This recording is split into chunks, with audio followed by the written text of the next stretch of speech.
Okay, we are live.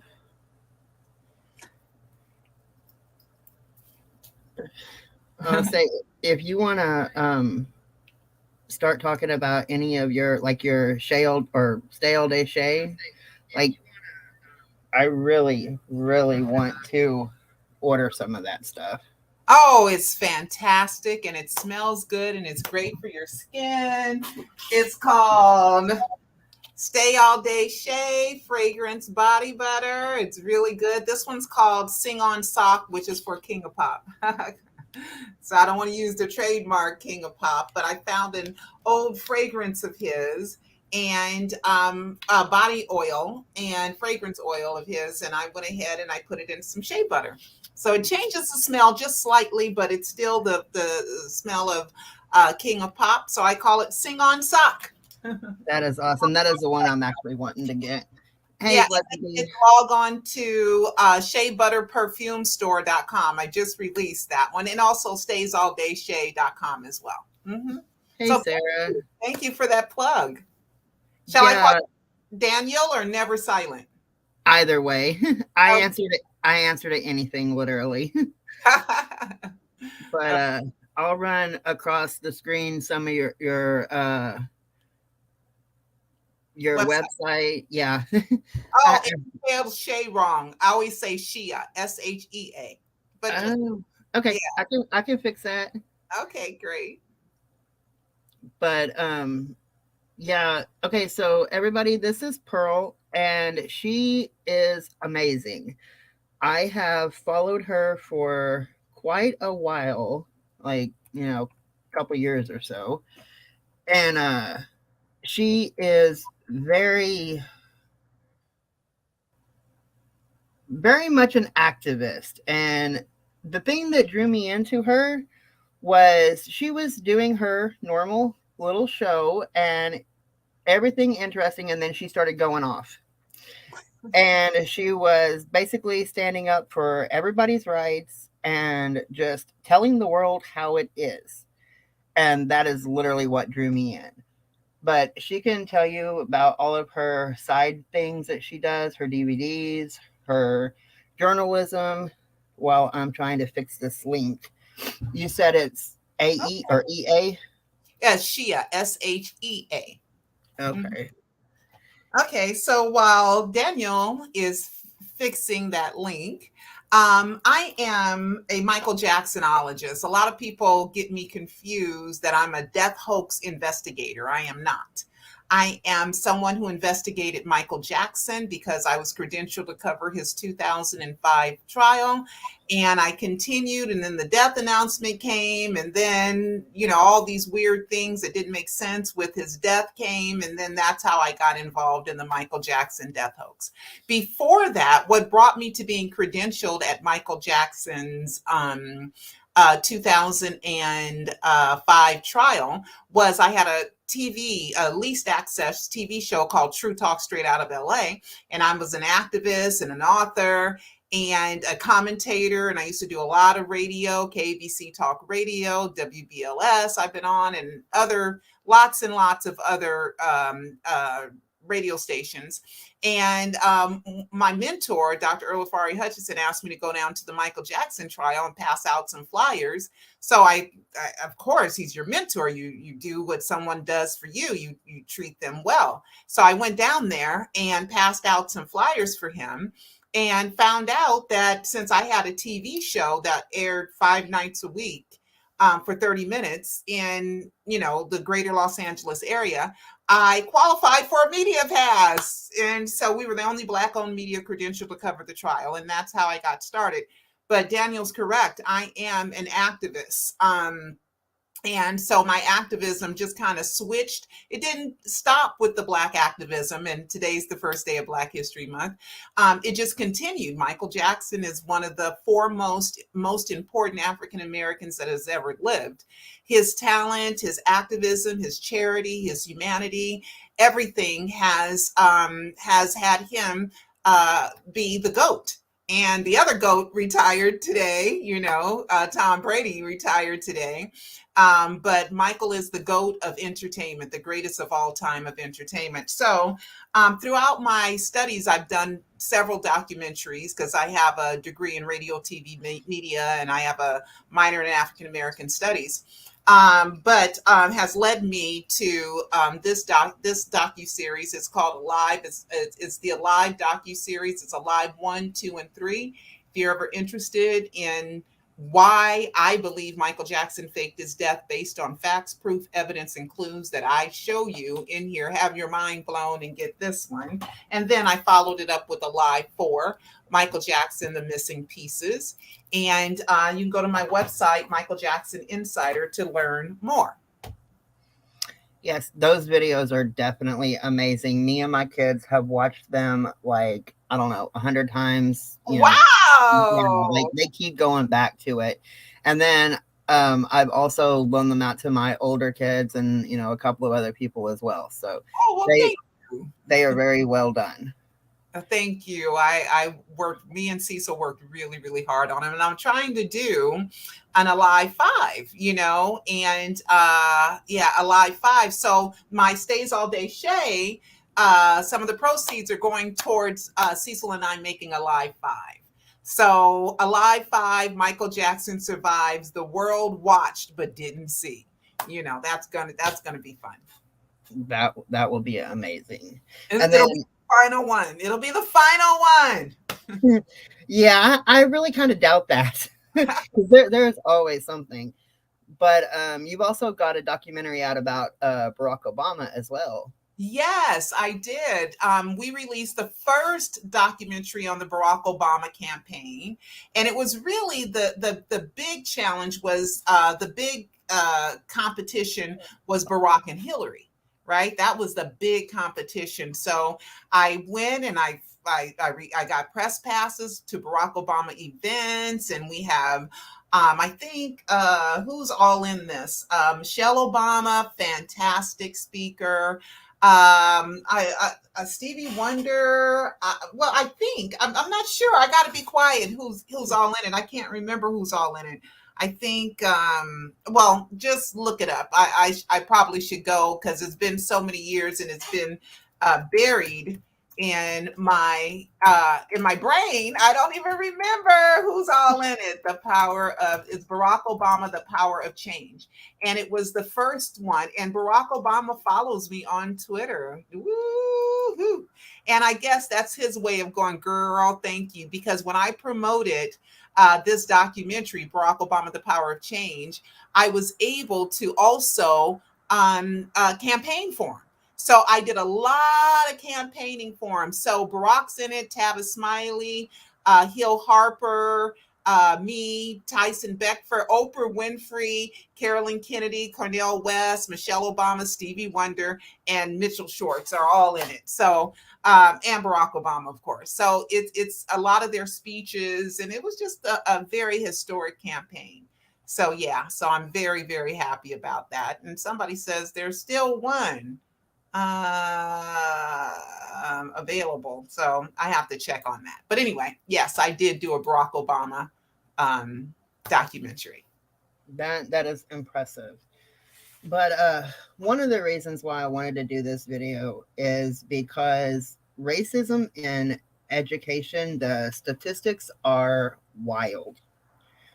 Like, I have a few of them listed here. Like, for example, Black students accounted for 18% of the U.S. pre-K enrollment, but made up 48% of preschoolers with multiple out-of-school suspensions. Wow. Yep. And then another one was that American Indian and Native Alaskan students represent less than 1% of students, but 3% of expulsions. Wow. That's triple. Yeah. Mm-hmm. So, do you have any advice for anyone that is dealing with racism in school? How to handle it, who to talk to, like what to tell the children so that they know it's not their fault, anything like that. Wow, that is a very, very deep question. Um, you know, of course, the typical answer is tell the teacher or tell the principal. But if it's systemic, who do you go to? Tell your parents. Tell somebody that you trust in school. Maybe an older sibling that's an adult, or maybe somebody in the community that you trust. Maybe reach out to someone high up. You never know. Maybe an Al Sharpton might, pick up on it. Ben Crump, Jesse Jackson, the NAACP, uh, National Action Network. That's Dr. Al Sharpton's group, and CLC, the Southern Christian Leadership Conference, SCLC. So there are organizations that have social media accounts that you can tell your story to, and hopefully, if you tell it right and it's serious, maybe somebody can pick it up and refer you or send someone out there to help you. If your parents are into social services, or if you are a part of the, there's a lot of kids in foster care, and maybe you can, reach out to a social worker or something like that to tell your story. So there's many outlets out there, that you can Google, and you can write to people and tell them what you are experiencing, and you believe that it's racially motivated and it's racially based, and prove your point, and hopefully someone in your community can come and help you out. That is great advice. I never thought about getting like entertainers or high end lawyers and stuff like that. Well, And I didn't name entertainers. well, I know, but no, that's on another thing that I have for resources. Mhm. There's a couple of them, like Will Smith. I know that he has Spike Lee, helped. Yeah, he has helped Ludacris. a few people, and there's numerous other ones. I have them on the list somewhere, Yeah, but Ludacris is I know he had an organization at one point. Spike Lee, if we want to talk about celebrities who care, or at least we believe they care. They can't save everyone in the world. Not enough time in the day. But yeah, just reach out. First, I would reach out to local organizations that can get to you quickly. That would be the first thing that I would do. Reach out locally. And if you don't know what else to do, then reach out to anybody you think that can help you. yep, that is true. I come across a uh, website that has the United We Stand, Together We Act site, and they actually have a pledge that anyone and everyone can take. And then they have a lot of resources too, that is like posters for classrooms or stickers that you can just hand out to kids, pencils, like they have a whole bunch of different stuff that they offer. So that is also another one, and they do some of the activism as well. And their pledge, it says, we hold these truths to be self-evident, that all people are created equal and born with certain unalienable rights, including life, liberty, and the pursuit of happiness, regardless of who they love, how they identify, where they come from, or the color of their skin. But all too often, the truth is forgotten. All too often, those rights are ignored, as all too many stand in silence and all too many suffer alone. That's why we pledge to come together and commit to act for greater good until the land of the free is free of racism, until the home of the brave is brave enough to change, until by the people and for the people means doing right by all people, until justice just is. So that is a really That's good, yeah, that is a really good resource too.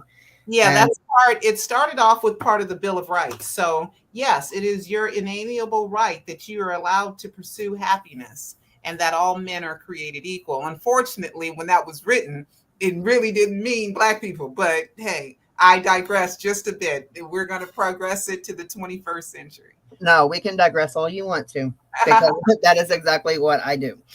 uh, Um, yes, it is something that everybody is claiming. It yes, is actually a lot of the activists and stuff are taking on things that wasn't for certain people. They're claiming them now for them, and they're actually doing really well with that. yes. Because you got to remember, a black man at that time were still enslaved, and then when slavery was over, it was 3/5 of a Negro. So it took three of us. It took five of us to get the power that three have. And that was an actual law, 3/5. I mean, golly. So we have made a lot of progress, but serious equality has not happened yet, and they're still trying to push things backwards as far as in Florida and critical race theory, thinking that that's something terrible, which is a college course, not even a course for K through 12. But and they're saying that if we teach the truth about racism, white people are going to feel badly, and that and it's not about white people feeling badly, it's about telling the truth about the history, and not thinking that you're ahead of the game because innately you're superior. You're ahead of the game because of certain things that have happened throughout history, and that makes you ahead of the game and makes people that look like me not ahead of the game, because we've had quote unquote a foot on our neck for many many years, or a knee on our back for many many years, for hundreds of years. And there's real reasons why there's not racial equality. One of the reasons why you talked about preschoolers, and you talked about was it preschoolers, I think you started off. Yeah, it was preschoolers and young elementary students. And young elementary students. A lot of that has to do with the missing father. And I know even black people don't like me talking about it, and we do have to do better and have more men, because it's always better to have two adults in the house, two parents in a home. Me and my man Cecil, sometimes I'm still amazed that I see that he's done things in the house that I didn't do, because I grew up in a household with a mother and with three sisters, and then one of my sisters had a daughter. So it's all women in our household. And even though my father and I are very close right now, and he's 90 years old, bless his soul, but they got divorced, and so he wasn't an everyday in the house father, and that wasn't his fault. Their relationship didn't work out.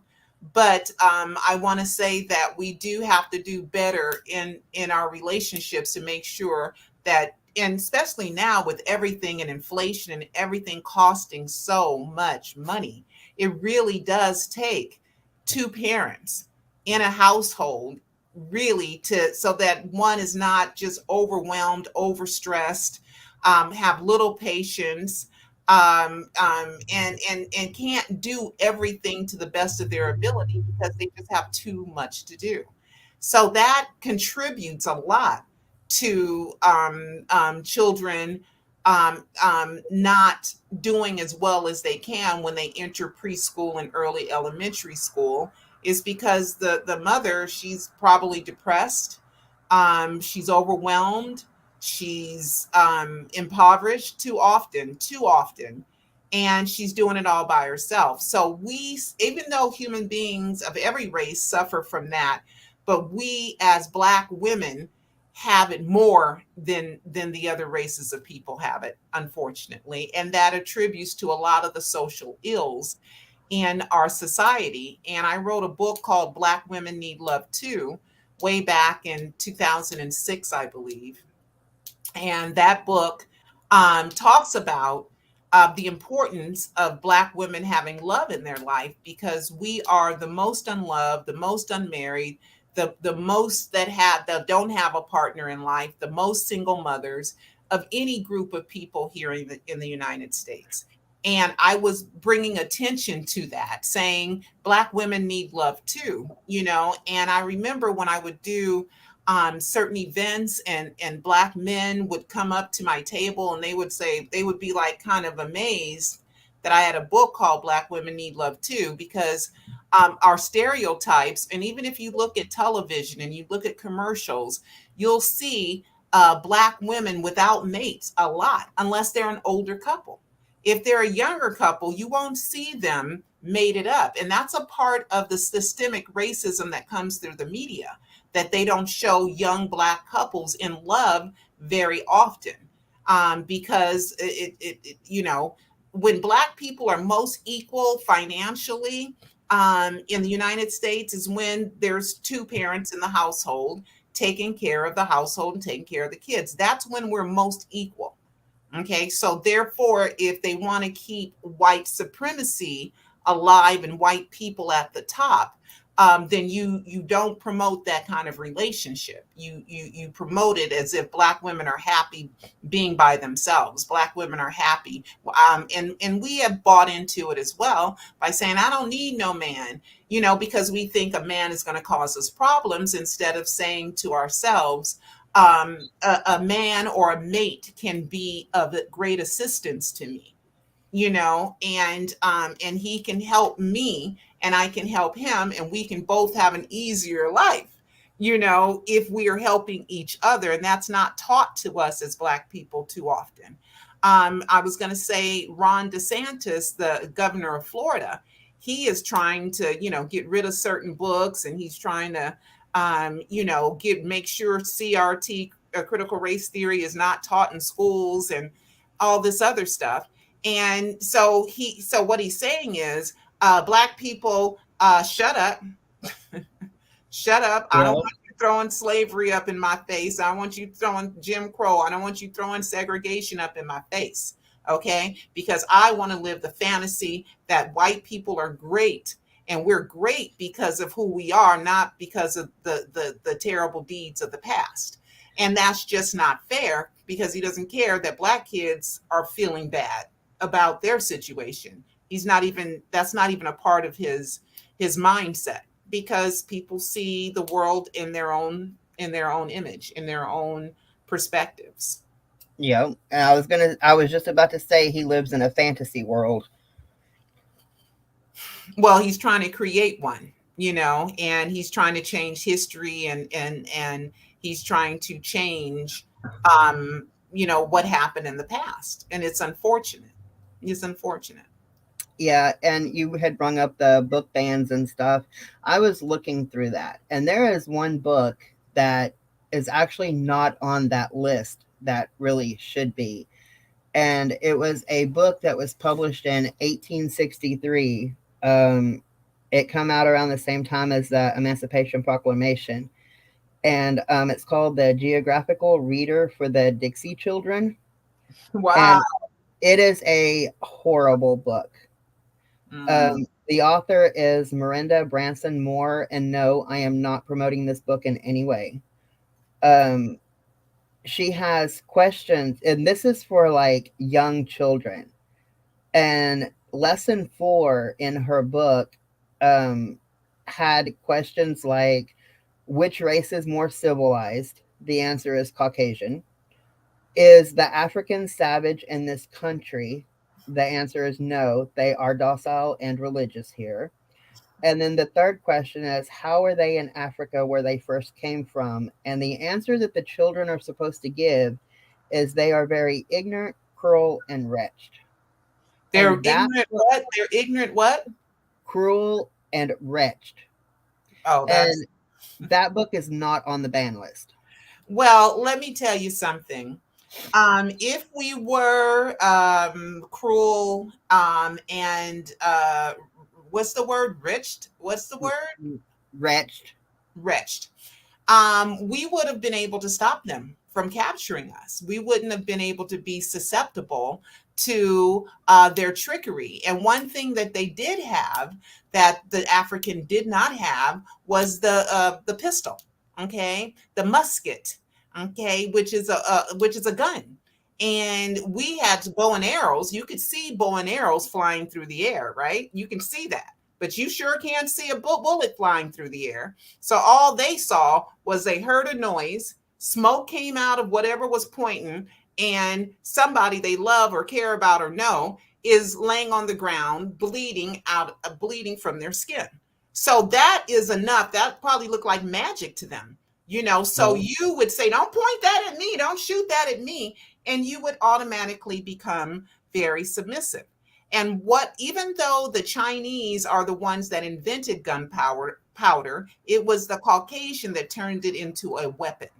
Okay, so when they talk about us being violent and all this stuff, why didn't we create a weapon like that? We were still on bows and arrows and spears because we used them to get our food.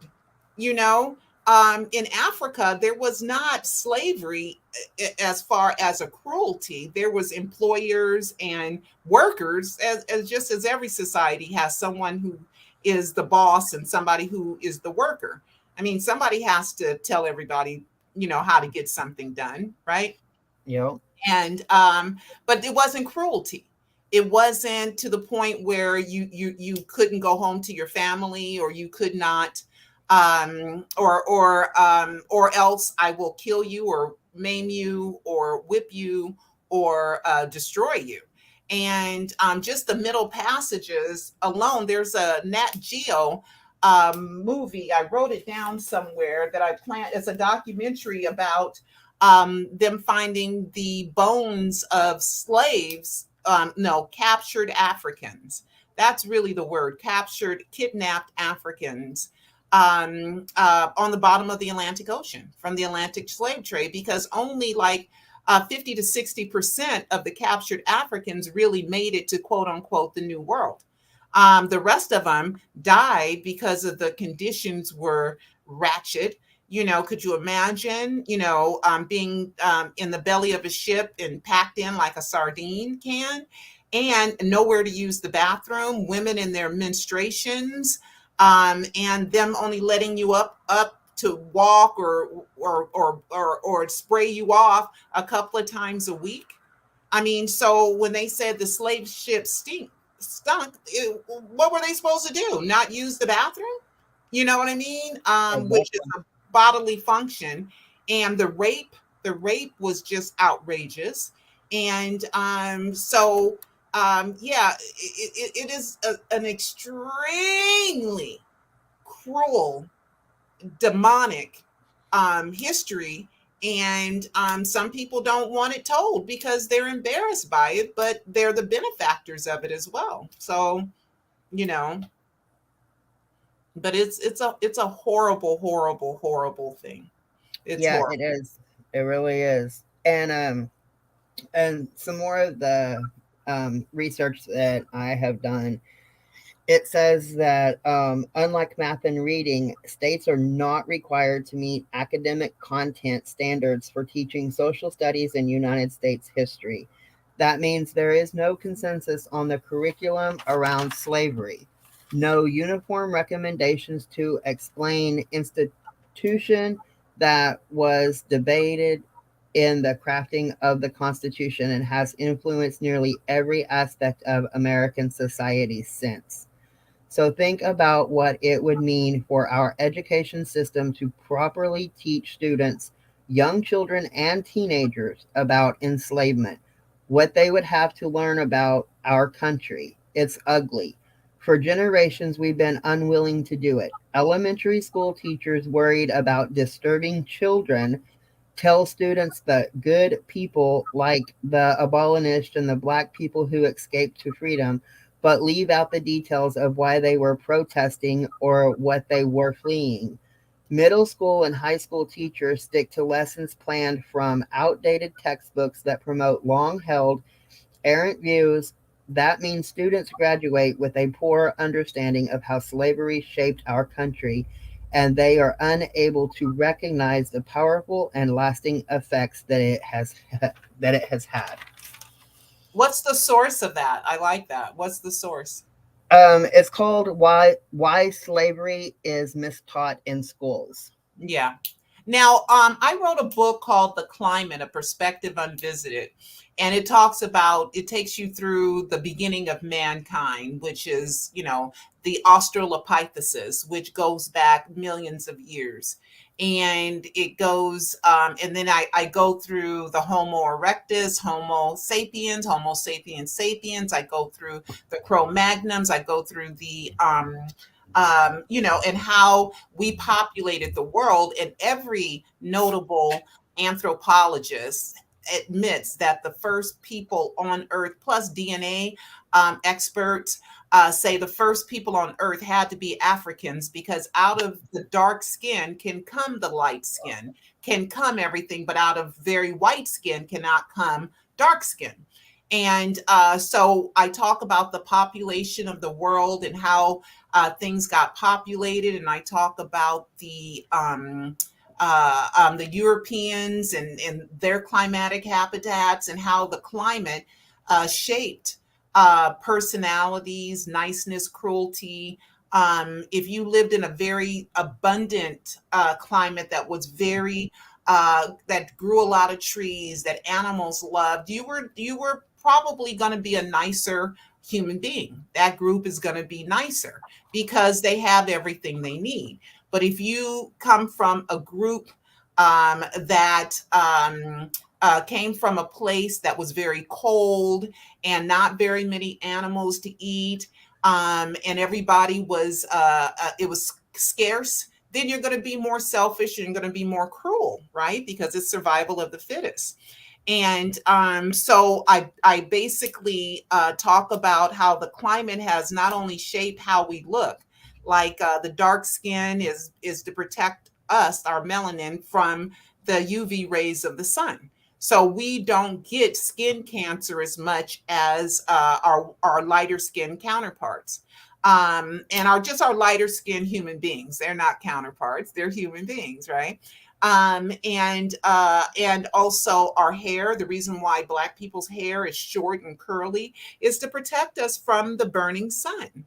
And Asians, they have come from a climate that is very cold and very, I mean, not cold, very windy, with monsoons and a lot of rain.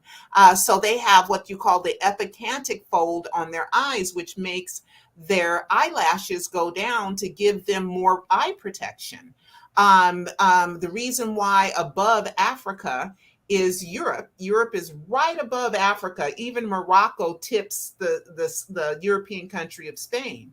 And so the albino, the light skinned Africans, they had to migrate to more sunless climates and more sunless habitats for survival, for survival. But up in those habitats, who wants to be in the cold and in the rain, and animals leave, and there's not as much plants that grow. And so you have a more selfish and more cruel environment. So I wanted to know why white people did this to Black people in the first place. And I kept looking and looking and looking for answers while I was in college. And one professor of African studies, not African American studies, but African studies, told me that some people blame it on the climate. I remember walking and holding my books and just being like dumbfounded. And I Always have to have something to blame. well, but it is true. If you look at the climatic habitats, even now, if you look at the ghetto, right, where people are impoverished, right, that's why you get there's more crime, because people don't have enough resources. So it's not just, there's a reason. Sometimes it's not an excuse, it's just a reason. Well, what caused this is a reason. And the climatic habitats of the races has created grouped mentalities. And now that we don't have that, have the climate as a direct excuse because we have industrialization, which started a few hundred years ago, because for millions of years, not much started until the wheel was invented. And once the wheel was invented, it was on, right? It was Yep. on. We could do things, right? But for a lot of years, millions of years, there was not that much of an advancement. Then we had to learn how to control fire. We had to learn how to sharpen knives, make weapons, and figure out a way to hunt. Were we hunters or gatherers? Hunters are people that go out and they kill animals to eat, and then gatherers are people who pick up fruit and who live off of trees, off of stuff that falls from trees or grows out the ground. So there's a lot that goes into what happened, quote unquote, in this modern age. And the modern age would be, I would say, 500 years, or yeah, I would say 500 years for me would be a modern age, because not much happened um, for a couple thousand years. People say BC, before Christ, is modern age, and I could agree to that too. But so much has happened within the last 500 years as far as industrialization is concerned, that I think that the 1700s, when were ships built? They were built before the 1700s, but shipbuilding and the ability to be able to travel, and the ability for the continents to know each other on different continents, because at one point millions of years ago it was one big landmass, and it's called plate tectonics, where the boy, you're bringing out this. I'm going deep, aren't I now, Dan? Go ahead, go for it. And it was called plate tectonics. And with plate tectonics, the Earth land masses started moving and started shifting. And so that's what separated a lot of the races. So it's a lot that's happened in a million years, but within the last 500, I'll say 500 to 2,000 years is when things started moving really, really fast. And I think right now we're in the age of things moving super fast because of technology. And things are moving super fast. I mean, just now through Morse code, right? We get the telephone, and with the telephone, now we have this thing, right? I grew up, you needed a separate camera, you needed a separate video recording machine, you needed a separate phone, you needed a separate calculator, you needed a separate researching device. Like my mother would buy the encyclopedias, and we had all these volumes of encyclopedias.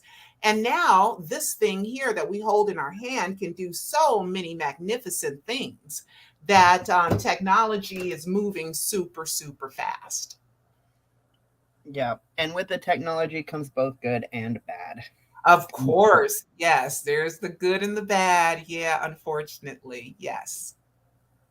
Yeah, and another thing that was in that article, the misconceptions that are taught in school and how they like to downplay things, like Thomas Jefferson's relationship with Sally Hemings Yeah. is described as intimacy and an affair.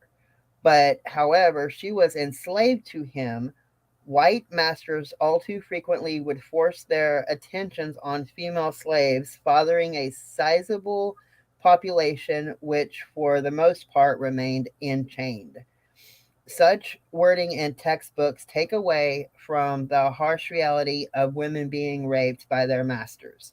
We need to call it what it is and stop trying to soften it up.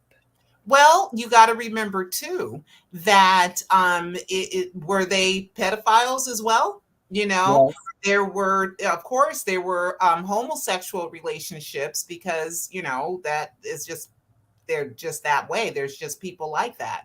So you're forcing yourself mostly on women, but on men too, and on children as well. So it's a sad thing, that when you are forced to be intimate with someone when you don't want to be, and a lot of us Like sometimes if you look back at some of the black and the movies of the 30s, 40s, 50s and 60s, and you see a lot of light-skinned black people, most of that light skin came from a rape somewhere. Exactly. Mhm. Yeah. So it is a horrible, horribly sad. I remember writing the climate, I would cry. I would sometimes research so much that it would bring me to tears. Thinking about um how much my ancestors had to take so that I could be living and breathing today. Yep. And then another one that was in that article, it says that under for work assignments for an 8-year-old child, there was a fun fact. There was And a what? There was a it, what? fun fact. Oh, fun fact. Uh-huh. And the fun fact was that George Washington had it noted his love of rabbits. But the father went like corrected the assignment whenever it was sent back to the teacher, and it said he loved rabbits and owned rabbits, but he owned people too. Like, so the father for an That's 8 year old, that's yeah, a fun fact. Oh my yeah, God. he corrected that. Mhm. And then the another one of the facts was that he had lost his teeth and that he had had dentures. So the father of this 8 year old little girl corrected it and said, but the assignment didn't say that he had teeth made from slaves. Okay, they were wooden teeth, right? Because they didn't have porcelain back then, and or didn't know how to manufacture it or make it into teeth or do whatever they needed to do. But I heard it was wooden teeth. I remember that. And yeah, well, the White House was built by slaves. So Yep, it's a lot, and we don't get credit for a lot of the inventions that we did, that we had to create to make housework easier. And another, this is another fact that I went and researched myself. When there was the Ronald Reagan library that was here in downtown, and now it's Santa Barbara or somewhere, Santa Barbara County. But anyway, the average age of a field slave was 28 years old, and yep, they worked them to death. They worked them to death, worked them yep, to death. And I went and I looked at, because they were insured. They were insured by AIG. AIG was an insurance company back during slavery. And they weren't the only insurance company at that time, but they were one. And they insured these slaves. So they had all these records, and they were all handwritten. And I went down and I looked at them, and the average age of a field slave was 28 years old. Now, is that the same for both men and women, or were they categorized as like in the field and then in the home service? Well, you were either a house slave or you were a field slave. And the house slaves, of course, lived longer because they had just had to clean up the house. But also what was more important than that, and I don't know if the average age of a woman was 28. I don't recall looking at that. What I did look at is that a lot of the women were forced to give birth to many, many, many, many babies, 20, 25, as much as her body could take, as Yep, much as her body can take. They were, because they were future laborers. And so, yeah, it is some sad, sad stuff. And we still, have remnants of white supremacy, not only with white people, but black people too. And black inferiority. Black people have that. We live in the same country. We get a lot of the same information, and just like what happened with Tyree Nichols, where five black police officers beat the crap out of him, but there were others too. They just put another white officer in the mix and he got fired. But basically, the first five fired were black men. yeah, And we can be just as harsh on ourselves as white people can be. on ourselves because we also think of ourselves as inferior, or that we're troublemakers, or that we need to be tamed and do what I say and do it when I say it. I still have not figured out what Tyree did. No, You me know, neither. I actually did a live. what he Yeah, did. What did he do? What did he do? Well, you got to remember that Breonna Taylor was just sleeping in her house, and the other exactly. guy, where the white female officer came and thought she was in her own apartment, and he's just sitting there, in his own apartment. I don't know why he had the door unlocked, but she came in and thought he was at her house, and she killed him. So Right. you don't necessarily. I mean, George Floyd. He was suspected of passing a counterfeit $20 bill. And I don't know, was it ever determined it was a counterfeit $20 bill or not? But even if it was, we're talking about a $20 bill. You know what I mean? Go get them later. You know what I'm saying? So, one guy also he was selling loose cigarettes. And, so sometimes people have stereotypes. Exactly.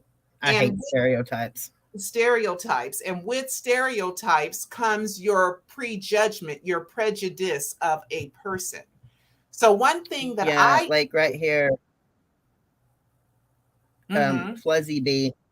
She says, "I thought would too, but read none of Washington's false teeth were made." John Baker, the first dentist to fashion false teeth for Washington, fabricated a partial denture with ivory. So Okay. they So actually made teeth from slaves.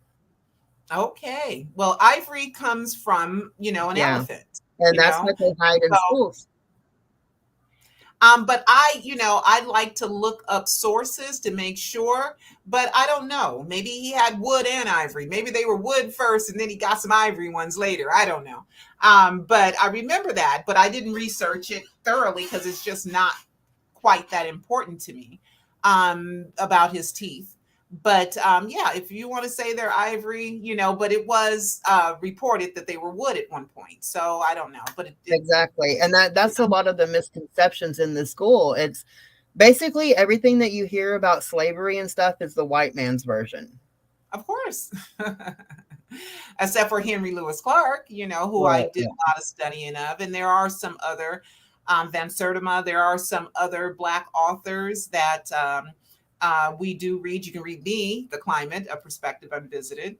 But of course, where I got my research from was probably from mostly white authors. And I looked up one thing that I've learned to do is look up the information as a standalone fact, not as a group of theories or a group of commentary, but look it up as a fact, like someone who, if I cared about George Washington's teeth, I would always consider the source. Were they made of ivory? Were they ever made of wood? And who and how could we prove it? And so I do try to do my due diligence if I was to write a paper about George Washington's teeth, or if I was to do a documentary about George Washington's teeth, but that's not something I'm interested in doing. Yeah, me neither. It was just something that had come across in the research that that I was looking up, and how, it's really good that that father of that young child, he used that opportunity to correct the teacher. I mean, it didn't say if the teacher was white or, whatever. But it was just something that was an assignment that come across the child's desk, and he used that opportunity to correct the teacher on some of the stuff that she was teaching and that she was getting out of the textbooks. And I think more of us need to do that. We all should be, yep, of course. I couldn't disagree with that.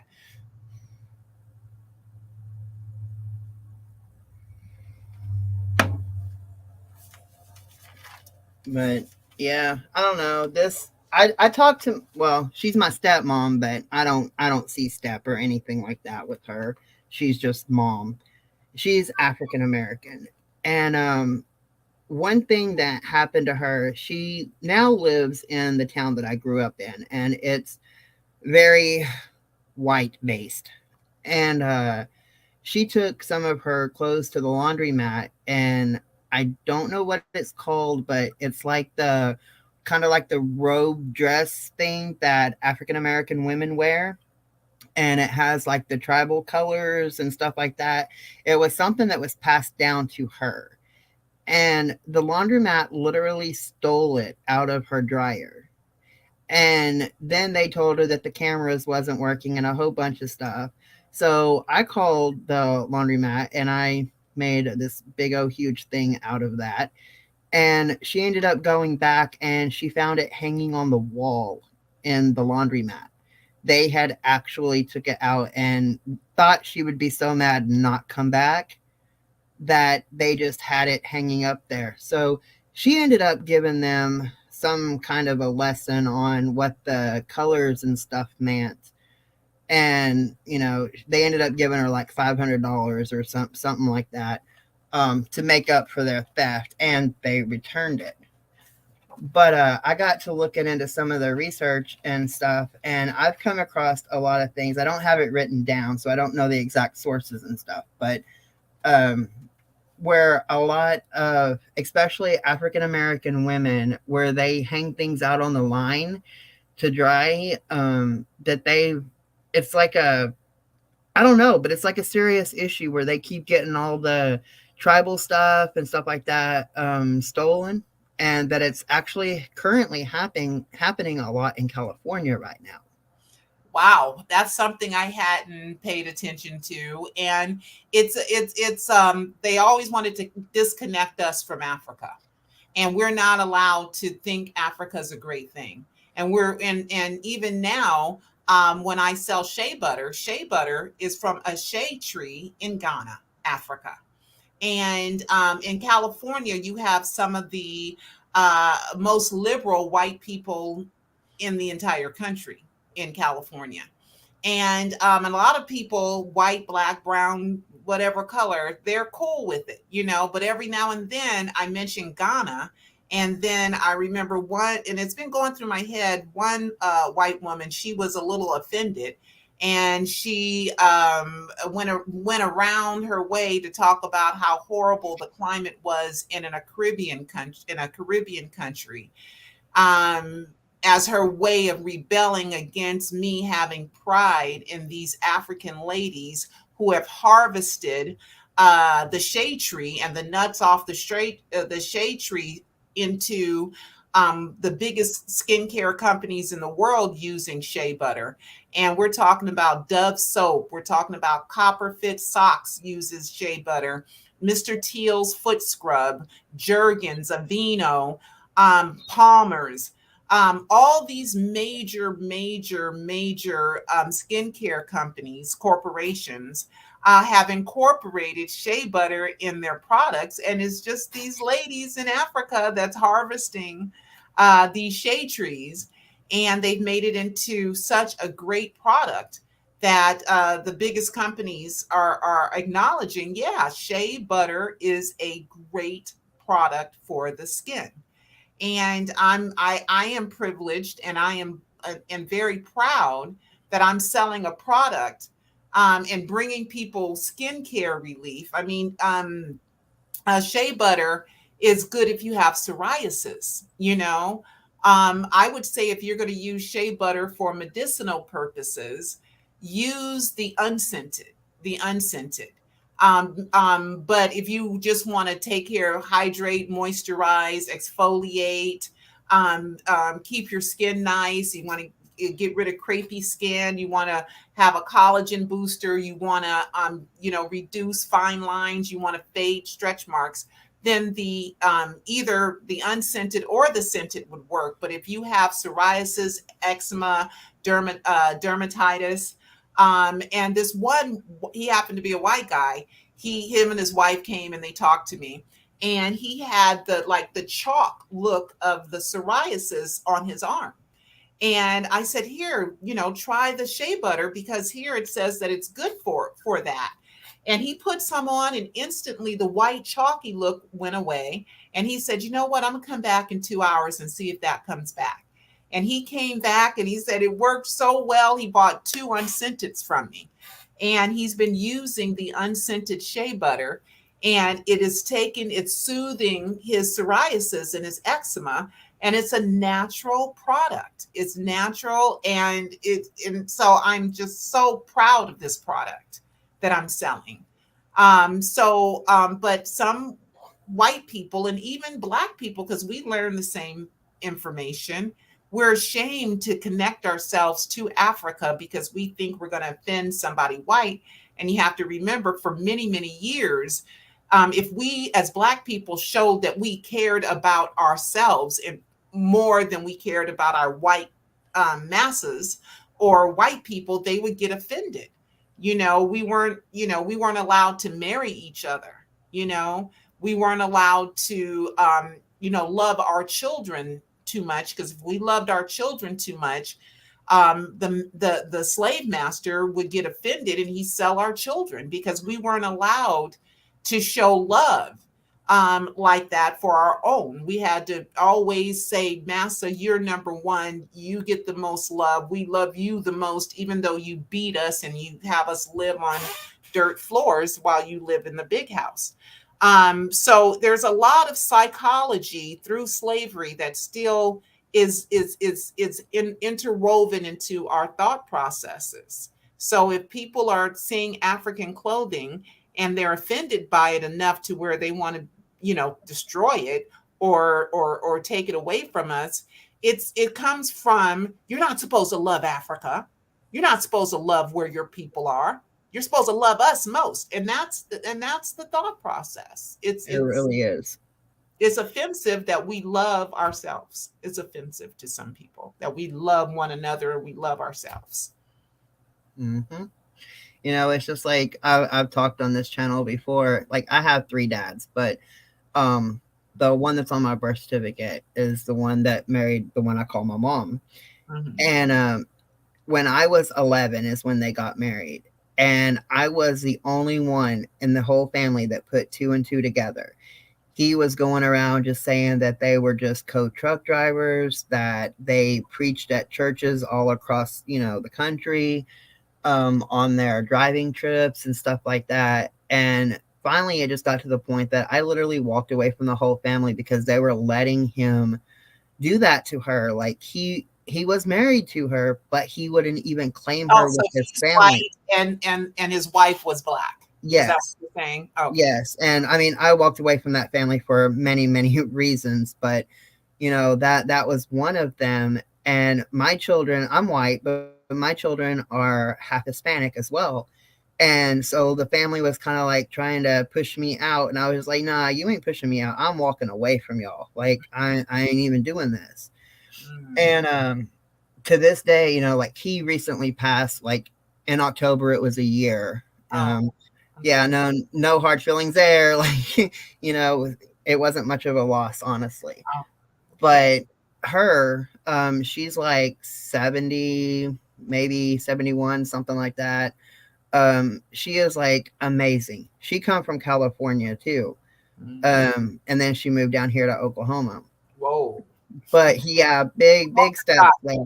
Culture shock. Uh-huh. Yes, and she is the only black person living in that town, Mm. and she's staking her ground. Like, that's where she is, and they will accept it one way or another.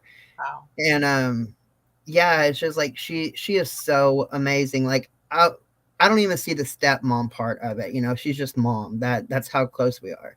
Oh, that's wonderful. But yeah, it's just like, even with him denying their marriage, and it literally took me like 4 or 5 years before he would even admit it to me, and then he still denied it to other people. He was ashamed of what they would think of him. That's unfortunate. Exactly. And I mean, she is like the sweetest thing ever. Like, I won't let anybody deny her presence. Like, that's just how I am. Mm. But she was basically, for lack of better wording, he basically had her trained to just play along and not accept who she was. Mm, Like, he was still trying to take her culture away from her, mm, and it ended up being that she continued to be a truck driver running between California and Nevada, I think. And he come back to Oklahoma for a while. They were still married and everything, but she decided, with my help, I'm like, look, I'm not going to turn my back on you. You're still my mom, no matter if you're with him or not. And I was actually able to help her um, realize for herself that she deserved better than that. mm, And to this day, she's very thankful to me for that. And I'm like, I don't want you to be thankful for me. I'm just glad that you realized for yourself how important you are, how important your culture is. Like, it is so beautiful. Own it. mhm, So yeah, like that's been something that I've been dealing with personally since I was like 11 years old. mhm, And that's why this whole topic, as well as like domestic abuse and other things that I cover here, they're like all personal and very important to me. And I believe highly in the power of unlikely allies. mm, That one person that you don't think should be standing up or you wouldn't expect to be, mm, that gets right in the middle and they're just all like, yeah, I'm in for it. I'm here. I stand with you. mm. Stuff like that makes a huge difference. Yeah, it does make a huge difference. Wow, that's great, Daniel. You know? But honestly, was there any questions or anything from chat?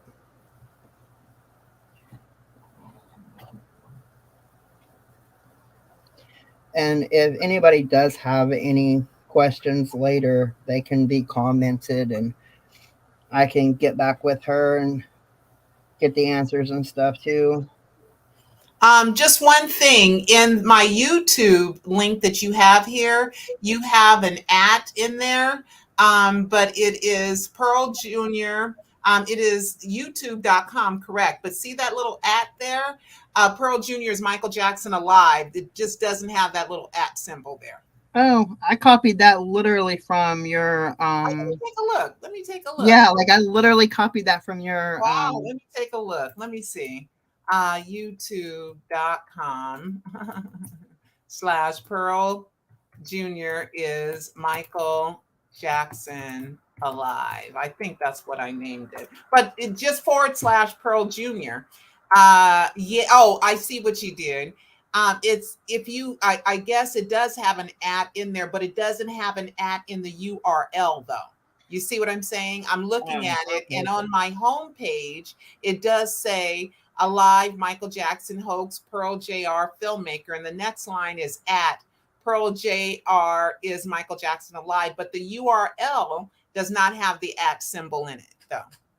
Okay. Well, I mean, I know I had just copied it off of the Yeah, off of that's the okay. page. That's okay. It gets a little bit, confusing. So I guess if you were to search, like if I was just to go to youtube.com without anything, and I would put in at in the search bar, Pearl Jr. is Michael Jackson alive. Then I think it works that way. Yeah, it kind of it puts me at the top of the listing. But yeah, but the URL is just yep, and it's there too. I see it. The at symbol is there sometimes, and sometimes it isn't. So maybe both ways work, Daniel. Maybe I don't Maybe know, but I was like, both I ways. know I copied that one directly from the Yep. website. Yep. So You are so right. Yep. Yep. You are so right. It works both ways. So thank you. I just learned something new from you, Daniel. Uh-huh. yeah, it's like all this YouTube stuff is like, and especially StreamYard. This is all really really new to me. Uh-huh. I'm trying to figure it out as I go. We're gonna end up having like some back scene you or StreamYard class over the next couple of weeks or something to figure out some of this. But I like that you have these links here.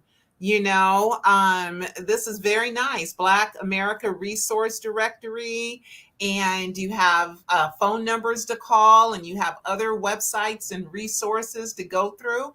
Now, if I may ask you a question, Daniel, what sure, makes you so interested in the Black plight? just the fact that everybody is human. Yeah. I Mm-hmm. mean, like I said, I grew up with it in my life trying to defend my mom, and it started out having to defend her from family. Like Mhm. at 11 years old, I wasn't out on the streets trying to defend it, but within the family, it was an everyday thing. And then later, my kids being half Hispanic and stuff. So racism has just always been a part of my life, like always. Oh, and that And you're someone who believes in racial equality, and me too. And some people can misconstrue people who care about racial equality as being racist, and it's absurd. And the people who do that have no idea what racism is. They're to me ignorant of me fighting for equality and being racist. I'm educating, I'm informing, I'm not trying to hurt anybody. I'm not, trying to get people to stop, I'm not trying to destroy somebody's livelihood or anything like that. I just talk about racism. And in the last few years, I have, well, the last 12, 13, 15 years, I've been a Michael Jacksonologist. And one of the I'm reasons like, I why I don't know if justify I'm, yeah, is because Michael really was against racism. And he has a lot of songs about racism, and he spoke about racism a lot. And I think a lot of his suffering came from the fact that he was an African American. And people didn't like the fact that he was breaking all these white people's sales records.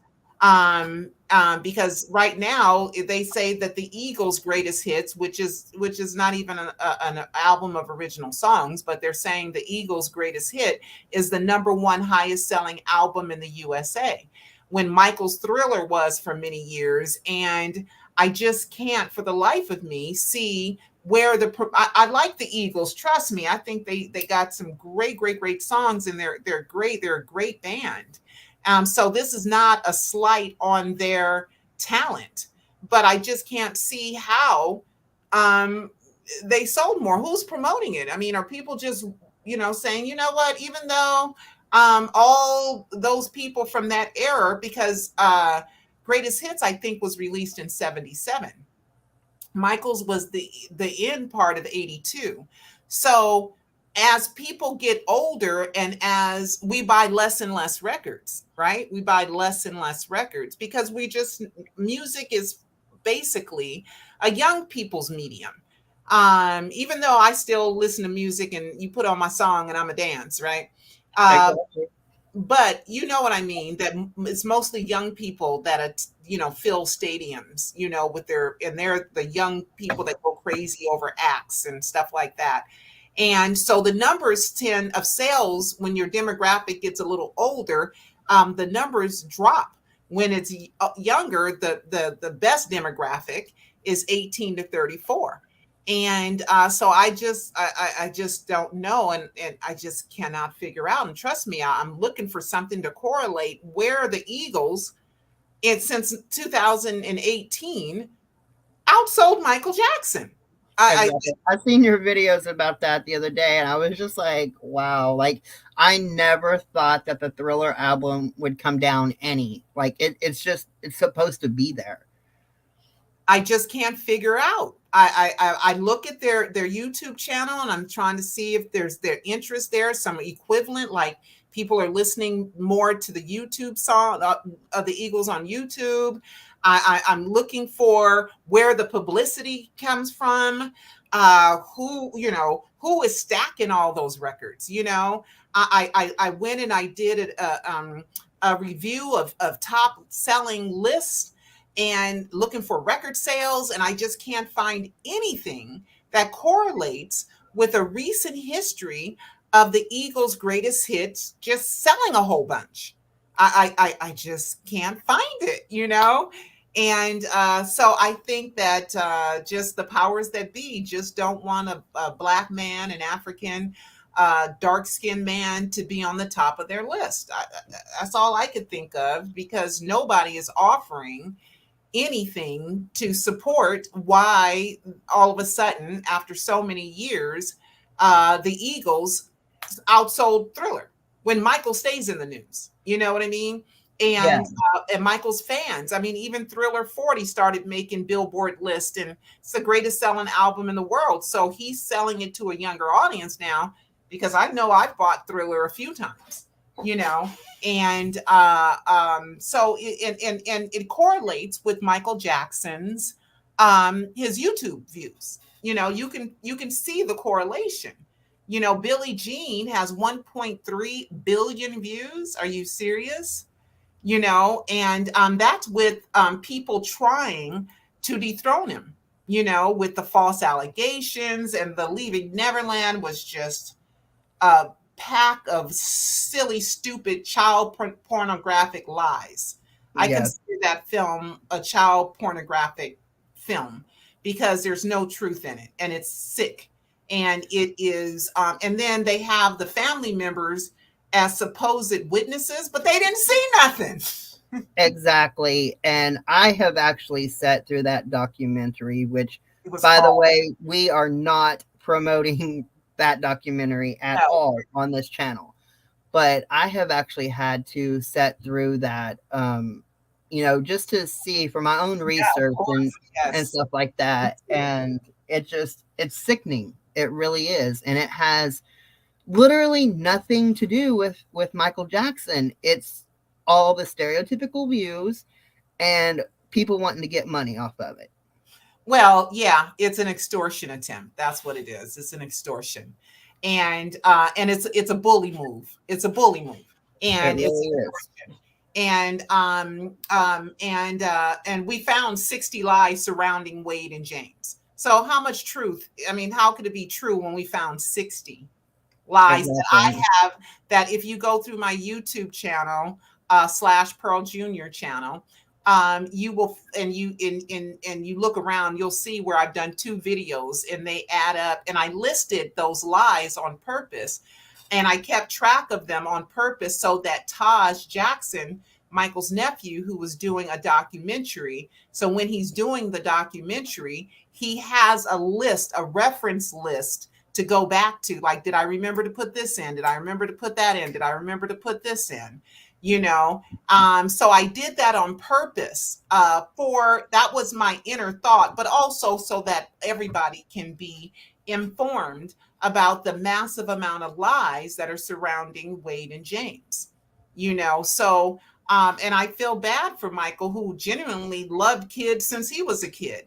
And one of the reasons why he loved kids so much is because of his mother being a Jehovah's Witness. Joe wasn't, but Catherine is still a Jehovah Witness. They weren't allowed to have birthdays and Christmas. And so the gifts that they got was when a baby came home, you know, Exactly. when Catherine brought home a new baby, even though it's so amazing. Even though here it is, you know, so many of them cramped in a two-bedroom, 800 square foot house, right? They were still so excited when little Janet came home and little Randy came home and little Michael came home. And, you know, so I find that extremely charming.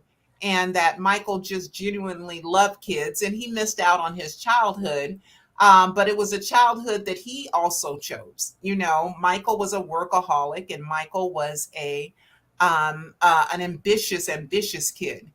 And how lucky he was to have a father who cared, who Exactly. who who And over who the years, he has been such a role model, just Michael. genuine role model to so many people.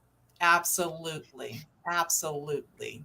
You know, so and so that's why I have tailored a lot of my stuff, because Michael was my as a kid, he was my number one favorite person.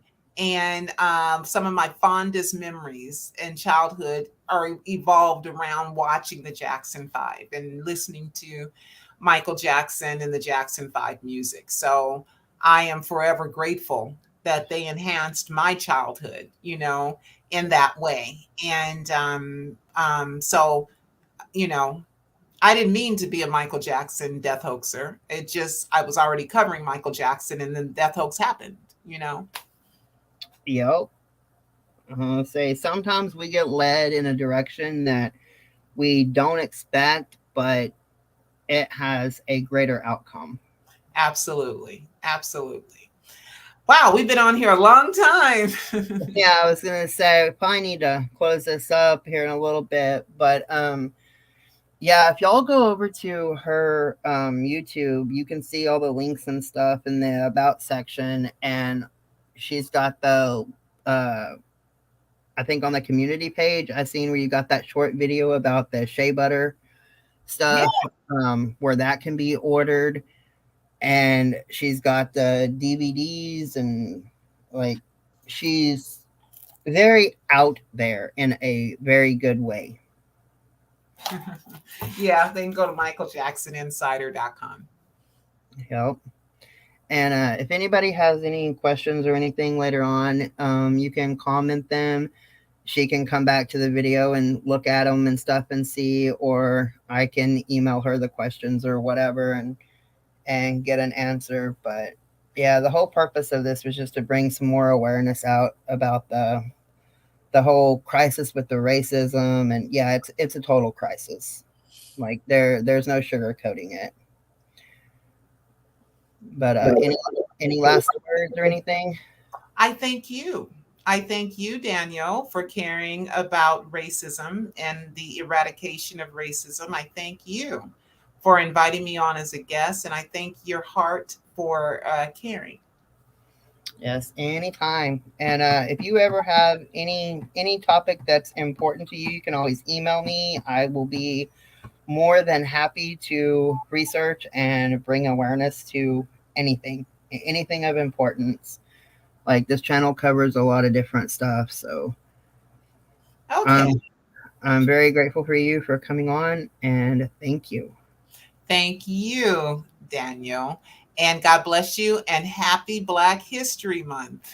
Yep, same to you. Same to you. Okay. Much love, everybody. Bye bye. Bye.